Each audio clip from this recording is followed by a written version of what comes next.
Please subscribe my channel, like my video and share also.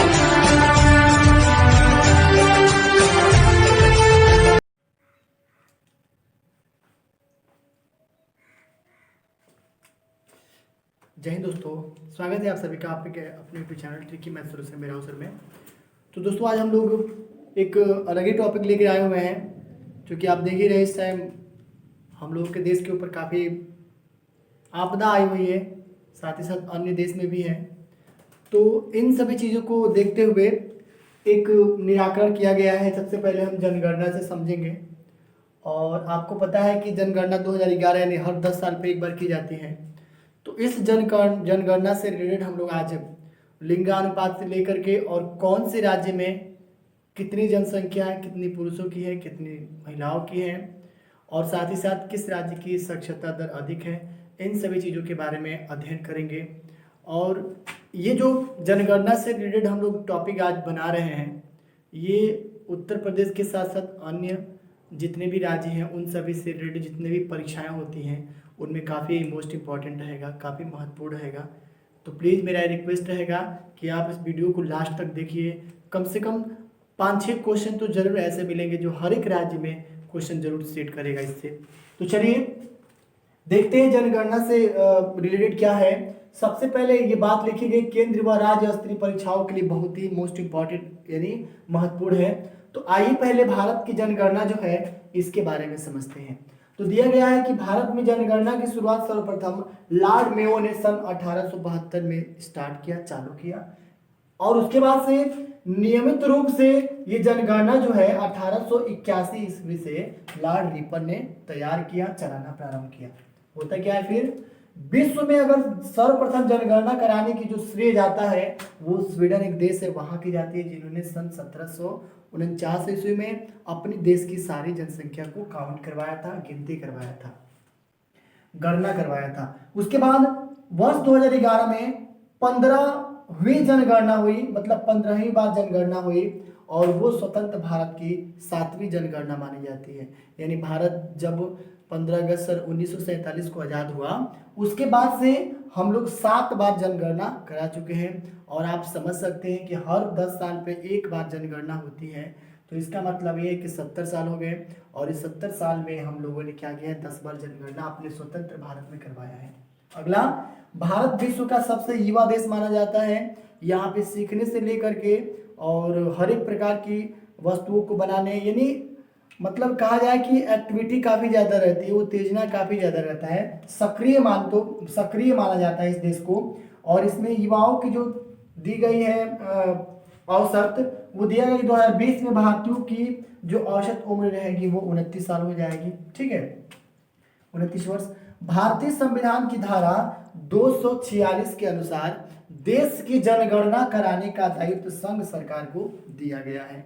मतलब ये है कि धारा 246 में हर एक राज्य में क्या किया गया है, उनके मतलब भारत के जितने भी राज्य हैं उनको अपनी जनगणना, अपने राज्य की जनगणना कराने के लिए धारा 246 में इन सब चीज़ों का दायित्व दिया गया है कि अपने राज्य की हर 10 साल पे अपने राज्य की जनगणना को कराएंगे। उसके बाद यह संविधान की 7वीं अनुसूची में वर्णित है, और प्रत्येक 10 वर्षों में बताया जा रहा था कि प्रत्येक 10 वर्षों में जनगणना होती है या कराई जाती है। ठीक है, तो इसी से संबंधित कुछ और भी बातें समझते हैं। जैसे दिया गया जनगणना की आंकड़े 2011 में क्या थे। 2011 मतलब अब से लगभग 9 साल पहले की बात है। इसका मतलब ये है कि हर 10 साल के लिए को ली जाएगी, तो 2021 में हमारी फिर देश की जनगणना प्रारंभ होगी। तो अब तो आप समझ ही रहे होंगे कि अगर 2021 में जनगणना होगी तो निश्चित ही पहले 2011 की जनगणना के अनुसार 2021 की जो जनगणना है वो थोड़ा सा कम रहेगा, थोड़ा सा निगेटिव जाएगा, माइनस में जाएगा, क्योंकि ये महामारी, वैश्विक महामारी जो कोरोना है, इसके वजह से काफ़ी लोगों को खो दिया है, अपने हो या पराये हो, देश के ही नागरिक हैं, तो उन सबको हमने काफ़ी मात्रा में खो दिया है। तो निश्चित ही 2021 में कुछ जनगणना में कमी मिलेगी। तो चलिए देखते हैं इसके बारे में। पहले जनगणना के आंकड़े 2011 के अनुसार ये है कि कुल जनसंख्या ऐसे धरा लीजिए, इकाई, दहाई, सैकड़ा, हजार, 10,000, लाख, 10 लाख, करोड़, 10 करोड़, अरब। 1 अरब 21 करोड़ 56 लाख यहाँ पे 5,69,573, 21 करोड़, सॉरी यहाँ पे 1 करोड़ 21, सॉरी इकाई दहाई सैकड़ा हजार 10,000 लाख 10 लाख करोड़ 10 करोड़ अरब, माफ कीजिएगा, 1 अरब 21 करोड़ 5,69,573, ये भारत की जनसंख्या थी कब? 2011 में। अब मेरे हिसाब से या आपके भी आंकड़े के हिसाब से लगभग 125 करोड़ की जनसंख्या पहुंच गई, 125 अरब की जनसंख्या पहुंच गई होगी, जिसमें पुरुष कितने थे? 21 दहाई सैकड़ा हजार 10,000 लाख 10 लाख करोड़ 10 करोड़, यानी 62 करोड़ 31 लाख 21,843 पुरुषों की संख्या थी। तो स्त्रियां कितनी थी? 58 करोड़ 74 लाख 47,730। ये आंकड़े स्त्री और पुरुष की हैं। इन दोनों को एडिशन करने पर पूरी जनसंख्या ये मिल जाएगी। कुछ और भी टॉपिक है। दशकीय वृद्धि दर, हर 10 साल पे जो जनसंख्या में वृद्धि हो रही है, ये इसका औसत कितना दिया गया है? 17.70%। हर 10 साल में इतनी जनसंख्या पूरी जनसंख्या का बढ़ती है, जिसमें पुरुषों की संख्या हम मानते हैं तो 17.10% बढ़ता है और स्त्रियों की संख्या कितनी है? 18.30% बढ़ता है। मतलब हर 10 साल में स्त्रियों की संख्या ज्यादा होती है पुरुषों की अपेक्षा।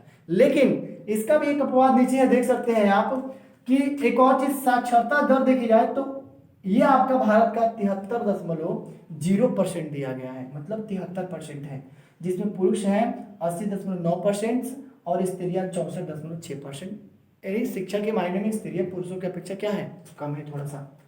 जनसंख्या घनत्व देखा जाए तो प्रति किलोमीटर पे 382 लोग क्या करते हैं?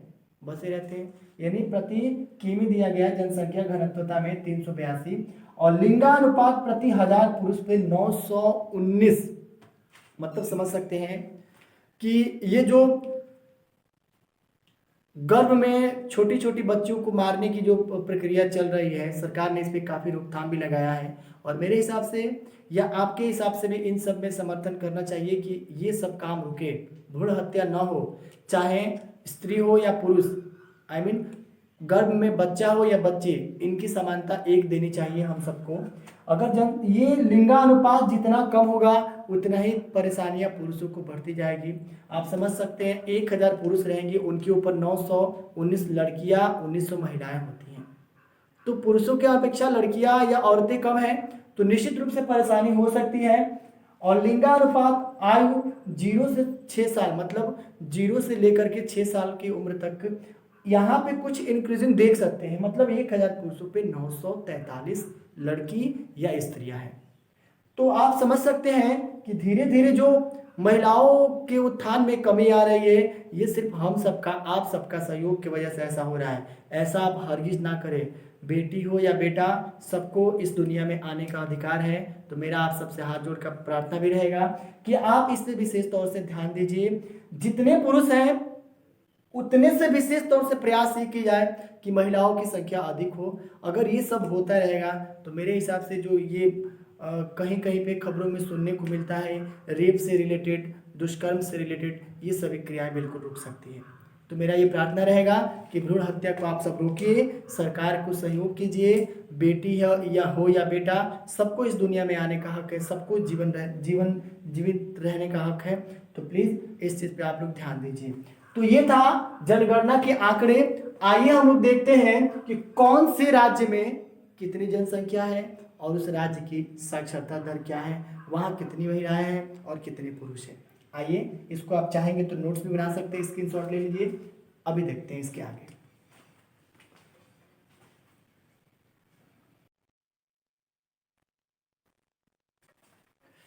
तो आइए दोस्तों देखते हैं इसके आगे क्या है। इसके आगे सर्वाधिक जनसंख्या वाले 5 राज्यों के नाम के बारे में विवरण करेंगे हम लोग। जैसे उसमें 1 नंबर पे उत्तर प्रदेश आता है। उत्तर प्रदेश का जो जनसंख्या वो लगभग 20 करोड़ होने वाली है, हो भी गया होगा, क्योंकि ये आंकड़ा हम लोग 2011 से ले रहे हैं और आज 2020 में 9 साल हो गए। मतलब 19.9 करोड़ उत्तर प्रदेश जनसंख्या 2011 की जनगणना के अनुसार था। उसके बाद महाराष्ट्र एक महानगरी मानी जाती है। यहाँ भी जनसंख्या उत्तर प्रदेश से थोड़ा कम, यानी हम कह सकते हैं 11.2 करोड़ की जनसंख्या 2011 जनगणना के अनुसार है। बिहार यहाँ भी लगभग 10 करोड़ 40 लाख के करीब में है। पश्चिम बंगाल में 9 करोड़ और 1 लाख लगभग 9 करोड़ के करीब है, और अब लगभग 10 करोड़ हो गया होगा, क्योंकि 2011 की जनगणना के अनुसार बातें बताई जा रही है। आंध्र प्रदेश, यहाँ की जो जनसंख्या है वो 8.4 करोड़ मानी गई है। कितना? 8.4 करोड़, मतलब 8 करोड़ और 40 लाख मानी गई है। सर्वाधिक दशकीय वृद्धि वाले 5 राज्य, दशकीय मतलब हर 10 साल पे ये वृद्धि होने वाले 5 राज्य हैं। इसमें मेघालय 27.95 की वृद्धि से बढ़ता है, और अरुणाचल प्रदेश 26.03, बिहार 25.42, जम्मू कश्मीर 23.64 और मिजोरम जो 23.48 की % से वृद्धि होता है हर 10 साल में। इसकी पूरी जनसंख्या का वृद्धि का % है। ठीक है, उसके बाद यहाँ पे है सर्वाधिक जनसंख्या वाले राज्य। सर्वाधिक जनसंख्या वाले राज्य आपका बिहार दिया गया है, जनसंख्या घनत्व वाला है। तो ध्यान रखना, सभी राज्यों का जो घनत्व प्रति किलोमीटर पे है, तो बिहार जो है प्रति किलोमीटर में 1106 की जनसंख्या में रहता है। पश्चिम बंगाल 1028, मतलब ये कह सकते हैं कि बहुत घनी आबादी मानी जाएगी। उसके बाद केरल 860 प्रति किलोमीटर पे लोग बसते हैं, और यहाँ पे उत्तर प्रदेश 829 यानी केरल से थोड़ा कम है। हरियाणा जो सबसे कम मानी 573 लोग यानी पुरुष या व्यक्ति लोग हर 1 किलोमीटर पर बसते रहते हैं। ये सभी राज्यों का ध्यान रखिएगा कि प्रति किलोमीटर में दी गई है। न्यूनतम जनसंख्या वाले राज्य कौन है? आपका सिक्किम है, जहां पे जनसंख्या कितनी थी? 6.10 लाख, मतलब लगभग 6,10,000 के करीब। आप देख सकते हैं, क्वेश्चन बना सकते हैं आप। न्यूनतम सिक्किम, और उसके बाद से अधिकतम उत्तर प्रदेश, न्यूनतम मिजोरम, और उससे थोड़ा अधिकतम कौन है? महाराष्ट्र। मतलब कहने का कि धीरे धीरे ये जनसंख्या इंक्रीज हो रही है, बढ़ रही है। सिक्किम की जनसंख्या 6.10 के करीब है, तो यहाँ पर मिजोरम लगभग 11 लाख के करीब है, यानी 10.9 लाख है।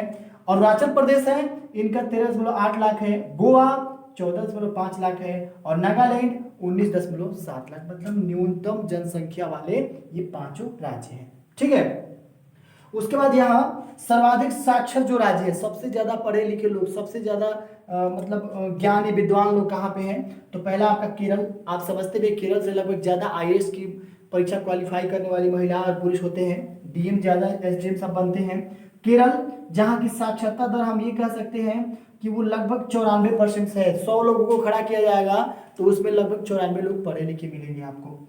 मिजोरम दूसरे नंबर पे है, 91.33% है। गोवा 88.70% है, और त्रिपुरा 87.22% है, और हिमाचल प्रदेश जो 82.80%। ये अधिकतम साक्षर पढ़े लिखे लोगों का राज्य माना जाता है। अगला, न्यूनतम साक्षर वाले राज्य कौन है? बिहार, जिसमें सबसे कम पढ़ने लिखने वाले आदमी, मतलब 61.80। अरुणाचल प्रदेश 65.38, राजस्थान 66.11, झारखंड 66.41, और आंध्र प्रदेश 67.02% लोग क्या है? पढ़े लिखे उसमें है। अगला, सर्वाधिक महिला साक्षरता। अगर सर्वाधिक महिला साक्षरता की बात की जाए तो केरल में 100 में से 100 महिलाएं क्या होती है? पढ़ी होती है, मतलब 100% महिलाएं पढ़ी लिखी मिलती है वहां पे। मिजोरम 86.72%, गोवा 82.16%, त्रिपुरा ये आपका 78.98%, और हिमाचल प्रदेश ये आपका 73.51% लोग क्या है? पढ़े लिखे हैं। और सबसे लास्ट में न्यूनतम महिला साक्षरता, कहाँ की महिलाएं सबसे कम पढ़ी लिखी हैं? तो पहले नंबर पर आता है बिहार। यहाँ की महिलाएं सभी राज्यों की अपेक्षा कम पढ़ी लिखी हैं। मतलब बिहार में 100 लोगों में 100 महिलाओं में 46 महिला आपको पढ़ी लिखी मिलेंगी, 46.4% है। राजस्थान में 47.76% है। जम्मू कश्मीर में 49.12% महिलाएं पढ़ी लिखी हैं। उत्तर प्रदेश में 51, मतलब आधा का अनुपात है।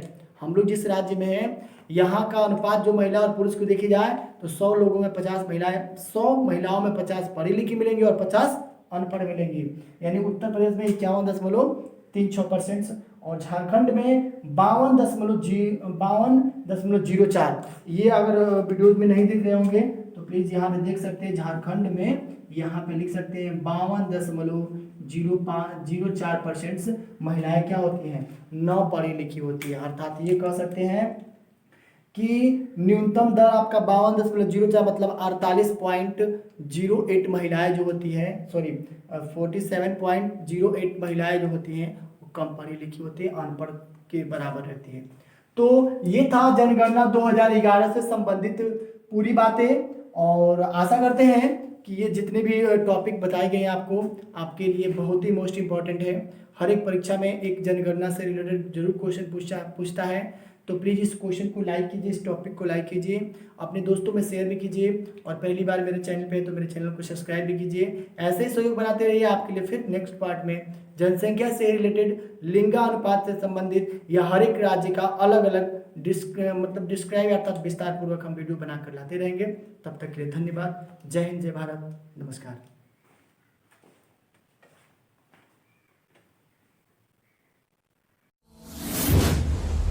Thank you for watching my video, and next video coming soon.